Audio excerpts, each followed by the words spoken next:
दोस्तों, आज हम देखेंगे विज्ञान के एक और नए पार्ट जिसका नाम है हमारा पर्यावरण। इसके कुछ क्वेश्चन आंसर देखेंगे हम। तो चलिए बिना देरी के वीडियो को शुरू करते हैं। तो पहला हमारा जो क्वेश्चन है वो है पारितंत्र किसे कहते हैं।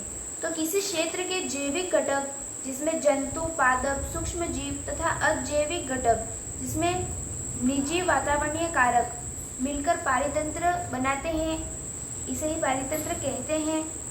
पारितंत्र के प्रकार, तो पारितंत्र के दो प्रकार होते हैं, प्राकृतिक पारितंत्र और कृत्रिम पारितंत्र। प्राकृतिक पारितंत्र में वन, समुद्र, झरने, नदियाँ, तालाब आदि आते हैं और कृत्रिम पारितंत्र में मानव निर्मित बगीचा, एक्वेरियम और चिड़ियाघर आते हैं। दूसरा क्वेश्चन है हमारा, उत्पादक किसे कहते हैं। उत्पादक को स्वपोषी भी कहते हैं। तो ये प्रकाशीय संश्लेषी जीव है जो कि अपना भोजन स्वयं बनाते हैं। ये सरल अकार्बनिक पदार्थों से जटिल कार्बनिक पदार्थ का निर्माण करते हैं, जैसे कि स्टार्च और ग्लूकोज। यानी कि यह अपना भोजन स्वयं से बनाते हैं, जैसे कि पेड़ पौधे प्रकाश संश्लेषण की क्रिया से अपना भोजन स्वयं बनाते हैं और दूसरों को भी देते हैं। उत्पादक के उदाहरण है हरे पादप, नील हरित शैवाल, रसायन संश्लेषी जीवाणु। दूसरा है विषमपोषी यानी उपभोक्ता किसे कहते हैं। तो ये जीव प्रत्यक्ष या अप्रत्यक्ष परोक्ष रूप से उत्पादकों पर निर्भर करते हैं, क्योंकि ये अपना भोजन उत्पादकों से ही प्राप्त करते हैं। ये अपना भोजन स्वयं नहीं बना सकते हैं। उदाहरण के लिए सभी जीव जंतु जैसे कि मनुष्य, गाय, भैंस, हिरण, टिड्डा, शेर आदि। दूसरा क्वेश्चन है हमारा, परजीवी किसे कहते हैं। तो अन्य जीवों को मारे बिना यह पोषण प्राप्त करते हैं, उन्हें परजीवी कहते हैं। अंतःजीव परजीवी जो कि हमारे शरीर के अंदर पाए जाते हैं और जानवरों के शरीर के अंदर भी पाए जाते हैं, जिसमें कि टेप वर्ग हमारे शरीर के अंदर पाया जाता है। लीवर फ्लूक, एक्सेरीज ये आदि हमारे शरीर में पाए जाते हैं। बाह्य जंतु परजीवी है जू, खटमल, मच्छर, जोक आदि। और पादप परजीवी है अमरबेल। दूसरा है क्वेश्चन हमारा है आहार श्रृंखला जिसे खाद्य श्रृंखला भी कहा जाता है, किसे कहते हैं। तो जीवों की एक श्रृंखला जिनमें एक जीव अन्य जीव को आहार के रूप में ग्रहण करता है उसे आहार श्रृंखला या खाद्य श्रृंखला कहा जाता है। जैसे कि घास को टिड्डा खाता है, फिर टिड्डे को मेंढक खाता है, मेंढक को सांप और सांप बाज को खाता है। ये एक दूसरे के भोजन बनते हैं।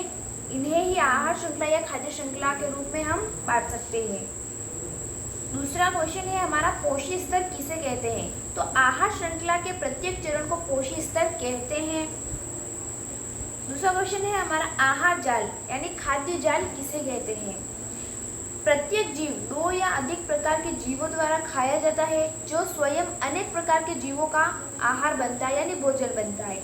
आहार श्रृंखला सीधे न होकर शाखान्वित होती है व एक जाल बनाती है जिसे कि आहार जाल या खाद्य जाल कहा जाता है।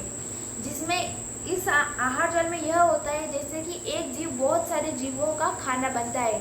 जैसे कि घास को टिड्डा खाता है और टिड्डे को सांप द्वारा खाया जाता है, सांप को बाज खाता है। इसे भी हम आहार जाल के रूप में व्यक्त कर सकते हैं। दूसरा है आहार पिरामिड किसे कहते हैं। तो आहार श्रृंखला के विभिन्न पोषी स्तरों को त्रिभुजाकार के रूप में प्रदर्शित किया जाता है जिसे कि आहार पिरामिड कहते हैं। नेक्स्ट क्वेश्चन है हमारा, आहार पिरामिड के कितने भाग होते हैं, कितने प्रकार होते हैं। तो आहार पिरामिड के कुल 3 प्रकार होते हैं। पहला है हमारा जैव संस्था पिरामिड, दूसरा है हमारा जैव भार पिरामिड और तीसरा है हमारा जैव ऊर्जा पिरामिड। दूसरा क्वेश्चन है हमारा कि एक पारितंत्र में हरे पौधे की पत्तियों द्वारा प्राप्त होने वाली सौर ऊर्जा का कितना भाग खाद्य ऊर्जा में परिवर्तित होता है। तो यह क्वेश्चन 10वीं बोर्ड 2026 के पेपर में भी आया हुआ है। तो इसका आंसर है लगभग 1%। दूसरा क्वेश्चन है हमारा, कोयला खाने से हमें ऊर्जा प्राप्त क्यों नहीं होती।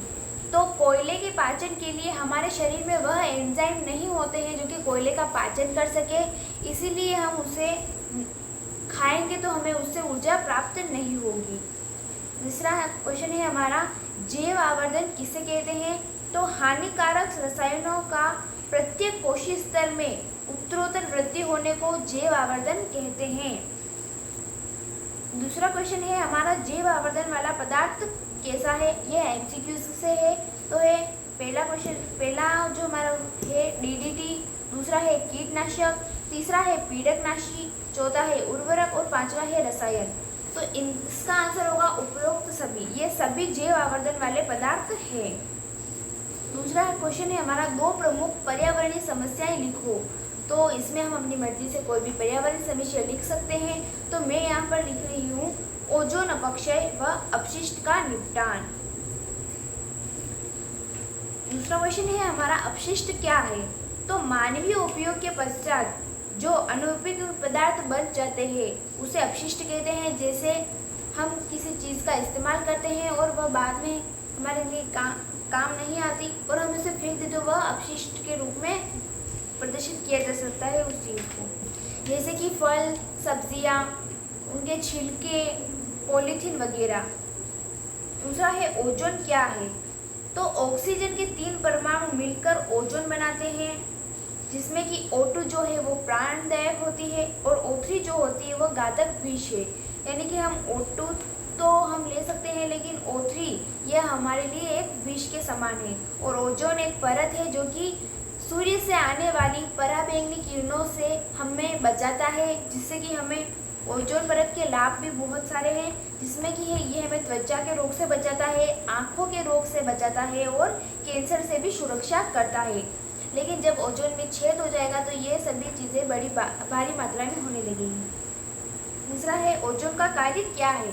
तो यह मैंने अभी कहा कि यह सूर्य से आने वाली उन हानिकारक यानी पराबैंगनी किरणों को रोकता है, जिससे कि हमें बहुत ही ज़्यादा सुरक्षा मिलती है। दूसरा क्वेश्चन है हमारा, ओजोन का अपक्षय या ओजोन में छेद। ओजोन परत की मोटाई में कमी होने को ओजोन अपक्षय या ओजोन में छेद कहते हैं। ओजोन अपक्षयकारी पदार्थ, ओजोन अपक्षयकारी पदार्थ CFC है, जिसका पूरा नाम है क्लोरोफ्लोरोकार्बन। यह पहले AC और फ्रिज में भरी जाती थी, जिससे कि जब यह गैस बाहर निकल जाती थी तो ओजोन परत में एक बड़ा सा छेद कर देती थी। यह पहले बहुत भारी मात्रा में चलती थी, लेकिन अब इसे हटा दिया गया है। तो इसमें आ जाएगा फ्रिज और AC, मैंने अभी कहा। तो हाँ, तो 1980 में ओजोन के स्तर में गिरावट आई थी और UNEP एक संयुक्त राष्ट्र पर्यावरण कार्यक्रम था, जिसमें कि लोगों ने यह तय किया कि हमें भारी मात्रा में होने वाले इस ओजोन का जो क्षति हो रही है हमें इसे रोकना है और CFC को हमें बहुत कम मात्रा में इसका इस्तेमाल करना है। और 1986 तक ओजोन परत के जो मोटाई थी उसमें गिरावट में बहुत ज़्यादा हमें मतलब प्रॉफिट हुआ था कि उसमें ओजोन की परत इतनी भी मोटी, इसमें इतना छेद नहीं हुआ था जितना कि। दूसरा है उदासीनीकरण किसे कहते हैं? इसमें अम्ल व क्षार मिलकर जल व लवण बनाते हैं। दूसरा है हमारा सूचक क्या है? सूचक के प्रकार क्या है? तो किसी विलयन की अम्लीय या क्षारकीय का पता लगाने के लिए जो पदार्थ हम काम में लेते हैं उसे सूचक कहते हैं। सूचक के 3 प्रकार होते हैं, प्राकृतिक सूचक, संश्लेषी सूचक और गंधीय सूचक। प्राकृतिक सूचक में पौधे, जंतु, संश्लेषी सूचक में प्रयोगशाला में और गंधीय सूचक यानी कि इनकी गंध से हम पता लगा सकते हैं कि इसमें कुछ अभिक्रिया हुई है या नहीं। दूसरा क्वेश्चन है हमारा, लिटमस क्या है? तो ये एक प्राकृतिक सूचक है जो कि थैलाफाइट समूह के लाइकेन लिचेन नामक पौधे से प्राप्त होता है। यह बैंगनी रंग का रंजक होता है। दूसरा क्वेश्चन है हमारा, प्रबल अम्ल व दुर्बल अम्ल किसे कहते हैं? तो प्रबल अम्ल वे पदार्थ जो जल में पूर्णतया आसानी से आयनित होकर अधिक संख्या में H2+ आयन देते हैं, उसे प्रबल अम्ल कहते हैं। दुर्बल अम्ल वे पदार्थ होते हैं जो कि जल में पूर्णतया आयनित न होकर कम संख्या में H+ आयन देते हैं उसे दुर्बल अम्ल कहते हैं।